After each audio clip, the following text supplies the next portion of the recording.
আর কলকাতায় ফের বেপরোয়া গতি। বিড়লা মন্দিরের সামনে দুর্ঘটনা, নিয়ন্ত্রণ হারিয়ে ফুটপাতে গাড়ি, দেখুন সেই ছবি দেখাচ্ছি, ফুটপাতে গাড়ি উঠে গিয়েছে এবং গাড়ির সামনেটা দুমড়ে মুচড়ে গিয়েছে পুরোপুরি।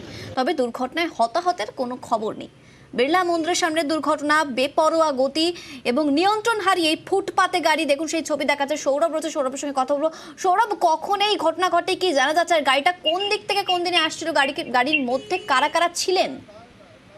একেবারেই দেখো, যেটা পুলিশ সূত্রে জানা গিয়েছে যে গড়িয়া থেকে কার্যত বিয়েবাড়ি প্রোগ্রাম সেরে 7 পয়েন্টের দিকে যাচ্ছিল এই গাড়িটি। হঠাৎ করেই বিড়লা মন্দিরের সামনে নিয়ন্ত্রণ হারিয়ে কার্যত ইউটার্ন নিয়ে গাড়িটি নিয়ন্ত্রণ হারিয়ে একটি গাছকে প্রথমে মারে এবং সেই গাছকে সঙ্গে করে নিয়ে একটি ল্যাম্প পোস্টে গিয়ে মারে। পরবর্তী ক্ষেত্রে গাড়ির সামনে ড্যাশবোর্ডের যে বিভিন্ন অংশ রয়েছে সেগুলি ভেঙে যায় এবং গাড়ির এয়ারব্যাগও কিন্তু খুলে যায়। গাড়ির মধ্যে 4 জন ছিল এবং মূলত এই 4 জনের মধ্যে যিনি ড্রাইভারের আসনে ছিলেন তাকে ইতিমধ্যেই পুলিশ জিজ্ঞাসাবাদ করতে নিয়ে গেছে।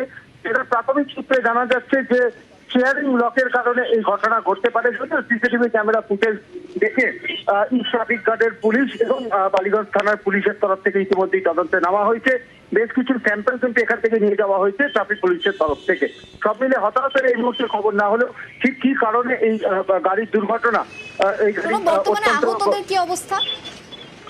দেখো, অল্প বিস্তর আহত, যে গাড়িতে যারা ছিলেন অল্প বিস্তর তাদের আহত হয়েছেন, তাদেরকে প্রাথমিক চিকিৎসা করা হয়েছে পুলিশের তরফ থেকে এবং তাদেরকে ছেড়ে দেওয়া হয়েছে। যিনি ড্রাইভারের আসনে ছিলেন তাকে ইতিমধ্যেই থানাতে ডাকা হয়েছে, থানাতে তাকে জিজ্ঞাসাবাদ করা হচ্ছে। সিসিটিভি ফুটেজ দেখে কিন্তু খতিয়ে দেখা হচ্ছে ঠিক কি কারণে এই গাড়ির দুর্ঘটনা। বেশ, ধন্যবাদ সৌরভ।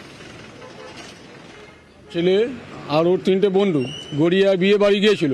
ওখান থেকে সকাল ফেরত আসার সময় ডিউটি স্টিয়ারিং ব্লকে গাড়ি মুভ করলো, ইউটার্ন নিয়ে অ্যাক্সিডেন্ট করলো। না, কোনো ইনজুরিস নেই, কোনো একটা পয়েন্টে দাগ নেই, কিচ্ছু নেই।